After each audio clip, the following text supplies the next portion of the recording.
रेगिस्तान का आसमान आग उगल रहा था।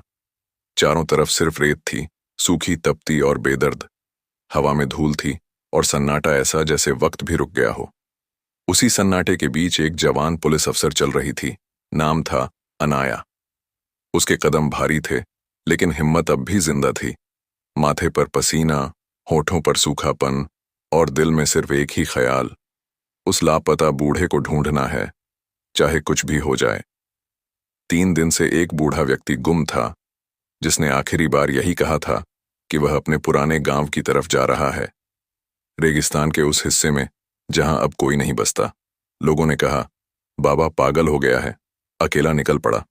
लेकिन अनाया ने कहा, अगर वो पागल है तो उसकी हिफाजत मेरी जिम्मेदारी है।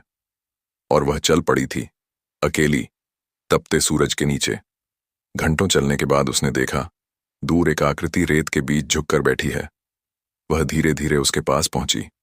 सफेद दाढ़ी, फटे कपड़े और आंखों में कुछ ऐसा था जो शब्दों से परे था। बूढ़े ने सिर उठाया और मुस्कुरा दिया। अनाया ने कहा, आप ठीक हैं बाबा? 3 दिन से लोग आपको ढूंढ रहे हैं। बूढ़ा बोला, बेटी, मैं खोया नहीं, मैं खोजने आया हूं। अनाया ने भौहें सिकोड़ लीं। क्या खोज रहे हैं आप इस वीरान रेगिस्तान में? बूढ़े ने गहरी सांस ली।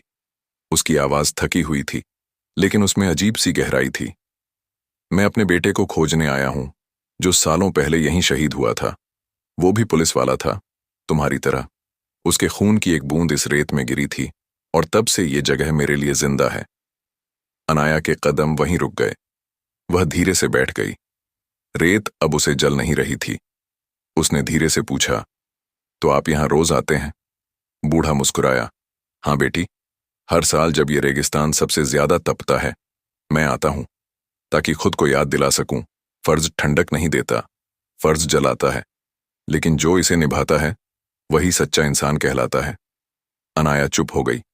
उसने सोचा, ड्यूटी करना तो रोज की बात है, लेकिन इसे आत्मा से निभाना, ये कम ही लोग करते हैं। अचानक हवा का एक झोंका उठा। बूढ़े की चादर उड़ गई और अनाया ने देखा, उसके गले में वही पुलिस बैज लटक रहा था जो अब पुराना पड़ चुका था। उस पर नाम लिखा था, इंस्पेक्टर अजय कुमार। अनाया के रोंगटे खड़े हो गए। उसने कहा, यह तो उसी शहीद अफसर का नाम है जिसकी फाइल मैंने आज सुबह पढ़ी थी, लेकिन वो तो 20 साल पहले शहीद हो गए थे। बूढ़ा मुस्कुराया, हाँ बेटी, वही था मेरा बेटा। और अब जब भी कोई जवान पुलिस वाली यहां आती है, मैं उसे उसके फर्ज की याद दिलाने आता हूं। अनाया ने कांपती आवाज में कहा, तो आप? बूढ़े ने रेत पर हाथ रखा और बोला, मैं अब सिर्फ याद हूं, रेत की तरह, जो हर किसी को छूती है पर किसी के पास नहीं ठहरती। रेत का एक तूफान उठा। अनाया ने आंखें बंद कर लीं। जब उसने पलट कर देखा, बूढ़ा वहां नहीं था। बस उस जगह रेत पर एक बैज चमक रहा था, जैसे सूरज खुद उसमें समा गया हो। अनाया ने झुककर वो बैज उठाया और धीरे से कहा, सलाम है आपको बाबा। मैं वादा करती हूं, अब ये वर्दी सिर्फ तन पर नहीं, आत्मा पर भी होगी। वो मुड़ी और अपने जीप की ओर बढ़ी, लेकिन उसके हर कदम में अब एक अलग भरोसा था।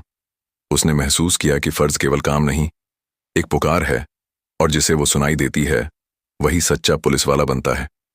उस शाम जब अनाया थाने लौटी, उसके चेहरे पर एक अजीब सी शांति थी। सबने पूछा, मैडम, बूढ़ा मिला? उसने बस मुस्कुराकर कहा, हाँ, मिला भी और चला भी गया, लेकिन अब वो मेरे भीतर है। उस रात जब उसने ड्यूटी रजिस्टर में नोट लिखा, उसने बस इतना लिखा, आज मैंने अपनी वर्दी को महसूस किया। दिन बीत गए, लेकिन अनाया हर साल उसी दिन रेगिस्तान की उस जगह जाती है जहां उसने उस बूढ़े को देखा था। लोग कहते हैं, वहां अब भी जब हवा चलती है तो किसी की आवाज सुनाई देती है, बेटी, फर्ज कभी मत छोड़ना। और अनाया हर बार जवाब देती है, नहीं बाबा, अब कभी नहीं। उस बूढ़े की कहानी आज भी कई पुलिस वालों के लिए एक मिसाल है। वो बूढ़ा सिर्फ एक पिता नहीं था, वो एक प्रतीक था, उस वर्दी का जो न मिटती है, न झुकती है। और वो जवान पुलिस वाली, जिसने उस रेगिस्तान में फर्ज की परिभाषा पाई, अब खुद किसी और के लिए वही रोशनी बन गई है। कहते हैं, रेगिस्तान में कुछ भी नहीं उगता, पर कभी कभी वहीं उगती है इंसानियत की सबसे खूबसूरत कहानी। रेगिस्तान की दोपहर थी। सूरज आसमान में एक जलती हुई लौ की तरह टंगा था और उसकी तपिश रेत को पिघला रही थी। दूर दूर तक न कोई पेड़ न कोई छाया, सिर्फ हवा में उड़ते हुए रेत के कण और उनकी चुभन। कदम बढ़ा रही थी। उसका नाम था अनाया। उसके कंधे पर धूल जमा थी, यूनिफॉर्म पसीने से भीगी हुई और चेहरा सूरज की तेज रोशनी से तप गया था। लेकिन उसकी आंखों में दृढ़ता थी, जैसे हर मुश्किल को झेलने की कसम खा रखी हो। 3 दिन पहले एक बूढ़े व्यक्ति के गुम होने की खबर आई थी। गांव वालों ने कहा कि वह पागल हो गया है, अकेले रेगिस्तान की तरफ चला गया। कुछ ने कहा कि वह खुदकुशी करने गया है, तो कुछ बोले कि उसने अपना अतीत खोजने की ठानी है। किसी को ठीक से कुछ नहीं पता था। थाने में केस आया और अनाया ने खुद ये जिम्मेदारी ली।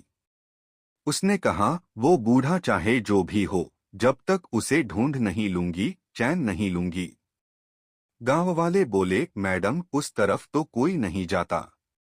वहां रात में आवाजें आती हैं, अजीब सी परछाइयां दिखती हैं। अनाया ने बस मुस्कुराया, मैं डर से नहीं, ड्यूटी से चलती हूं। वो अकेली जीप लेकर निकल पड़ी थी। घंटों चलने के बाद रास्ता खत्म हो गया। अब सिर्फ रेत, हवा और सूरज थे। वह जीप से उतरी, पानी की बोतल कमर पर टांगी और कदम दर कदम आगे बढ़ने लगी। चलते चलते 2 घंटे बीत गए। उसकी सांसें भारी होने लगीं, होंठ सूख गए, लेकिन वह रुकी नहीं। अचानक दूर किसी रेत के टीले के पास उसे हलचल दिखाई दी। वो आंखें सिकोड़कर देखने लगी। कुछ दूर पर कोई आकृति बैठी थी, एक बूढ़ा आदमी, सफेद कपड़ों में, धूल से सना हुआ, सिर झुकाए जैसे कुछ सोच रहा हो। वो धीरे धीरे पास पहुंची। बाबा, उसने पुकारा। कोई जवाब नहीं आया। वो थोड़ा और करीब गई और झुककर बोली, बाबा, आप ठीक हैं? बूढ़ा धीरे धीरे सिर उठाता है। उसकी आंखें गहरी हैं, उनमें थकान है, लेकिन अजीब सी चमक भी। वो मुस्कुराया, आ गई बेटी। मुझे पता था तुम जरूर आओगी। अनाया हैरान रह गई। आप मुझे जानते हैं? बूढ़ा बोला, नहीं जानता, पर महसूस किया है। तुम उसी मिट्टी से आई हो, जिस पर मेरा बेटा चला था। अनाया को समझ नहीं आया। उसने बोला, आपका बेटा? बूढ़ा बोला, हाँ। मेरा बेटा पुलिस में था, तुम्हारी ही तरह। वही यूनिफॉर्म, वही जोश। पर एक दिन इसी रेगिस्तान में उसने अपनी जान दी। ड्यूटी पर था, मगर हालात ऐसे बने कि लौट न सका। बूढ़े की आवाज में दर्द था, पर चेहरे पर शांति थी। वो चला गया, पर मैं रह गया। तब से हर साल यहाँ आता हूँ, रेत से बात करने। अनाया की आंखें नम हो गईं। बाबा, 3 दिन से लोग आपको ढूंढ रहे थे। सबको आपकी फिक्र है। बूढ़ा मुस्कुराया, बेटी, फिक्र उनकी होती है जो जिंदा हैं। मैं तो बस यादों के बीच बैठा हूं। हवा का एक झोंका उठा। रेत उड़ने लगी। अनाया ने अपनी टोपी पकड़ी, लेकिन बूढ़ा वहीं शांत बैठा रहा, जैसे हवा उसका हिस्सा हो। अनाया ने सोचा, क्या यह इंसान सच में 3 दिन से अकेला यहाँ था? उसने पानी की बोतल निकाली और उसे दी। बूढ़े ने पानी नहीं लिया, बस बोला, तुम्हें प्यास लगी होगी बेटी, मैं तो इस रेत का आदी हूँ। अनाया ने जोर से कहा, नहीं बाबा, आप पहले पीजिए। बूढ़े ने एक घूंट लिया और बोला, जानती हो, जब मेरा बेटा जिंदा था तो कहता था, पापा, पुलिस वाला होना मतलब खुद से बड़ा फर्ज निभाना। उस दिन समझ नहीं पाया, आज समझ आता है। जब तक इंसान अपने फर्ज से बड़ा नहीं होता, तब तक वो इंसान नहीं, बस शरीर होता है। अनाया ने धीरे से कहा, बाबा, मैं भी कभी कभी थक जाती हूँ। लगता है मेहनत का कोई मतलब नहीं, सब कुछ बेकार जा रहा है। बूढ़ा हंस पड़ा। थकना फर्ज छोड़ने की वजह नहीं होता, बेटी। ये वर्दी जलती है, पर जो इसे पहन ले dust filled the air, and the silence was as if time itself had stopped. A young police officer named Anai walked through the silence. यह तो उसी शहीद अफसर का नाम है जिसकी फाइल मैंने आज सुबह पढ़ी थी। लेकिन वो तो 20 साल पहले शहीद हो गए थे। बूढ़ा मुस्कुराया, हाँ बेटी, वही था मेरा बेटा। और अब जब भी कोई जवान पुलिसवाली यहाँ आती है, मैं उसे उसके फर्ज की याद दिलाने आता हूँ। अनाया ने कांपती आवाज में कहा, तो आप? बूढ़े ने रेत पर हाथ रखा और बोला, मैं अब सिर्फ याद हूं। रेत की तरह जो हर किसी को छूती है, पर किसी के पास नहीं ठहरती। रेत का एक तूफान उठा। अनाया ने आंखें बंद कर लीं। जब उसने पलटकर देखा, बूढ़ा वहां नहीं था। बस उस जगह रेत पर एक बैज चमक रहा था, जैसे सूरज खुद उसमें समा गया है।